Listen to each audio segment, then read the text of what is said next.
Hey everyone, it's Kelly here for another episode of Creating with Kelly, and look what we're going to be doing today.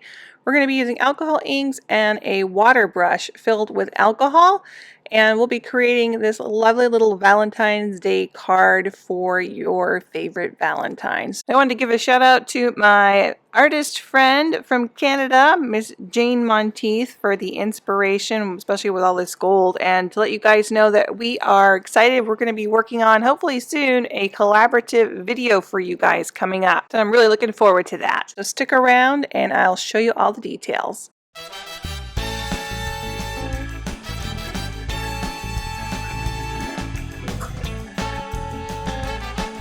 I'm looking in the wrong spot. Over there.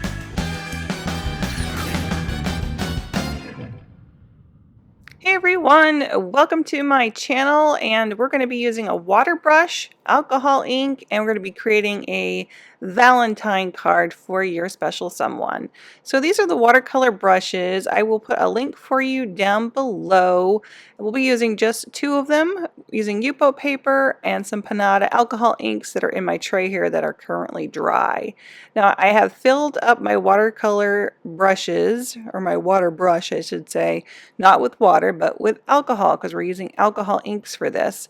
Now you will notice that the alcohol is in my tray here that's dry, so it's almost like working with watercolor because I'm reactivating that dry ink using the alcohol that's in this brush.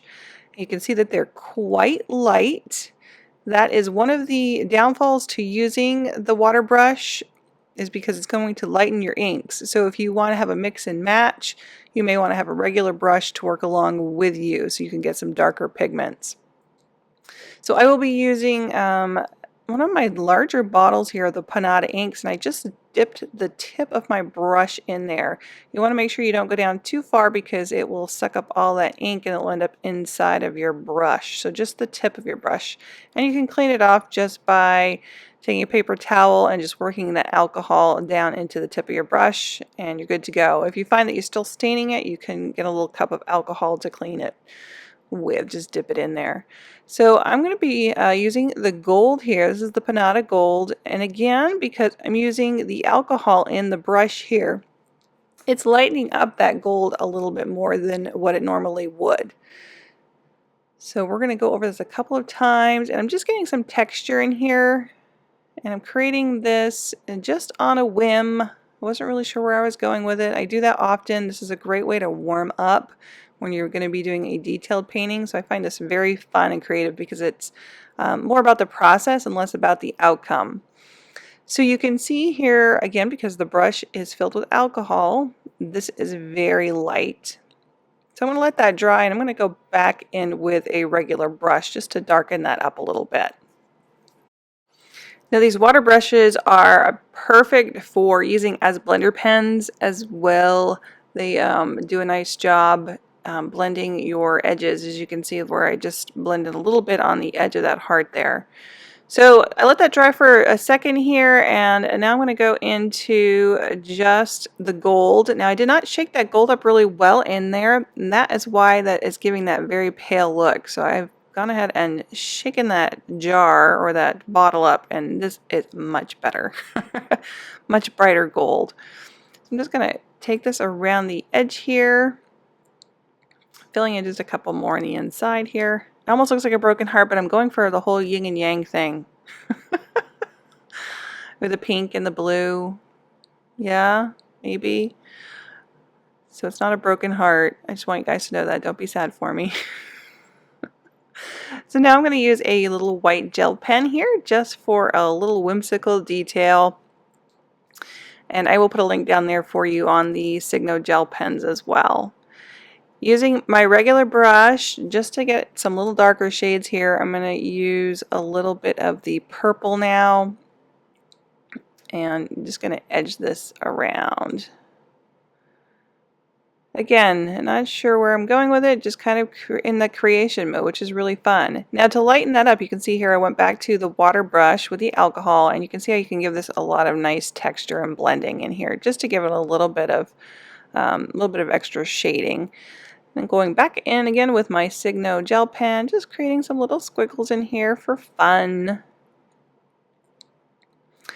And then you can also use the Signo has gel pens in gold, and it also has silver. So lots of options here. You could also use the little micro pens. Those work great for this as well.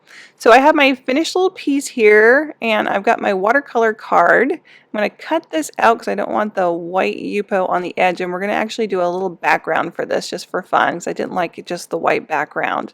So I have another separate piece of Yupo paper here, again using my water brush with a little bit of the purple. And just going to create a nice little very basic background using purple and gold here. Now you can see how that it does that nice shading there for to lighten the purple. Again, using a little bit of the gold here, and it again lightens it right up because you have that alcohol in there. It does some really cool things when you actually touch it against the purple. You can see that gold kind of going into the purple now, which creates a really fun background. Let's do the purple down the center here, and just play with it. Just come up with some different shades and have fun with it. So I'm going to put just a little bit more of the gold in here. I did want to mention to make sure you stick around to the end of the video because I'm going to be showing what we'll be doing for next week. Now, if you guys are new to my YouTube channel, make sure that you check out the feather video. That was really fun. That was another one I did with alcohol inks, and I'll put the link for you on that. Now I have these. They're really cool. They're little ½ ounce squeeze bottles made by Jacquard. And I am going to fill up my gold in here because people are always wondering what to do with these large bottles because they're really hard to pour from. So I just tip mine upside down. Again, make sure you shake your gold really well before you do that. And this has a really cool little fine metal tip on the end of it. So you can kind of get some little squiggly details. This is really fun to work with. And you'll notice too, this one was a little bit drier, so you'll get that finer line when your inks are dry. If you want it to really bloom like this here, you want to make sure that you do that while your purple underneath is still wet, and that will really bloom out for you. So that's a way that you get a finer line. So make sure after you're done with it, just take off that tip, and you're going to want to throw that in just a little bit of alcohol to clean it up. Make sure you clean off the tops of them because these will stick to your tops, and they come with little caps. So they're ready to go. Now you have your regular filled bottle, and it's a lot less expensive to buy it in the bulk. And again, I'll put the link down below for you on that. So I just fill it up with a little bit of alcohol, swish it around, and you can just kind of clean that up. And you're going to do the same thing with your brushes. Just a little bit of alcohol, and I just clean those up, and those are ready for the next time that you want to use them. And I found that the alcohol stays in there too. It didn't evaporate.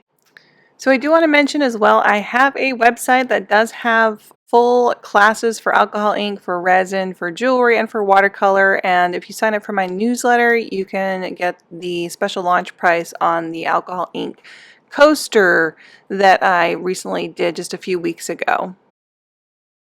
So this is my little handy dandy box for spraying. Now, because I'm using the Jacquard Piñata brand, I can use the Winsor Newton varnish. And I know a lot of you not from the US are having a hard time finding that Kmart varnish. So this is another option for you, but it did not work well with Ranger inks. Was it Wild Plum? And it did reactivate it. Just keep that in mind. This works well though with the Piñata inks. It does not cause a reaction from the inks. So I did a second one here as well. These are all dry. Now it took about an hour for it to dry. It was a little bit longer than the Kmart varnish. I find Kmart will dry in like 15 minutes in a warm house, 70 degrees. This one did take a little bit longer to dry. So make sure it's dry completely, and I waited for the inks to dry and I sprayed it almost immediately, so I did not have to wait initially for the first spray. So I'm going to cut this down now because my card is a 5x7 and I just want to give it a little bit of a lip here around the edge. And I'll also put a list, a full playlist of all my alcohol ink YouTube videos in case you are interested in seeing some other ones. We've got some on blending solution, we've got some on the airbrush, and so on and so forth. So you may want to check those out as well. Since I'm at it, let's just cut the edges off here, and I have a little stamper, and I'm going to stamp just some little designs in there just for a little added fun. And if you have little stamps, you can pop any little design in here. So we're going to glue this down now, and we're going to put the heart on top of it. Isn't that cute? So again, I have my little fake cardboard box here from my crackers, and I'm using a little bit of the Elmer's glue spray. This works great. It's really easy and fast. So I'm just going to give that a nice spritz, and you're going to immediately want to attach it to the card. So this is very sticky stuff, and you want to get a good bond with that. I got to straighten it out there. So, and then let's go ahead and do the heart. And we're going to place that on there as well. It's a little oversized. I kind of wanted it to come up just a little bit higher. There. So I usually would like to grab just a little bit of wax paper because sometimes it can be sticky and I want to make sure everything is completely dry. Just lay this on top, press it down real well. You could also use a roller if you wanted to, and then you can leave that on there, let it dry, you know, for about a good hour, even with some books on it, so it keeps it nice and flat. And then I have a little stamp here. I like to stamp the backs of my cards, and I'm ready to mail this little one out. How cute is that? Very simple, very fun, and I hope you enjoyed it. So if you do, please make sure to give us a like and a thumbs up and a share. That really helps me grow my channel, and I really appreciate it. Next week, we're going to be using the water brushes again, and we're going to be creating something with watercolor that looks like this. So thanks so much, and I'll see you guys next Tuesday.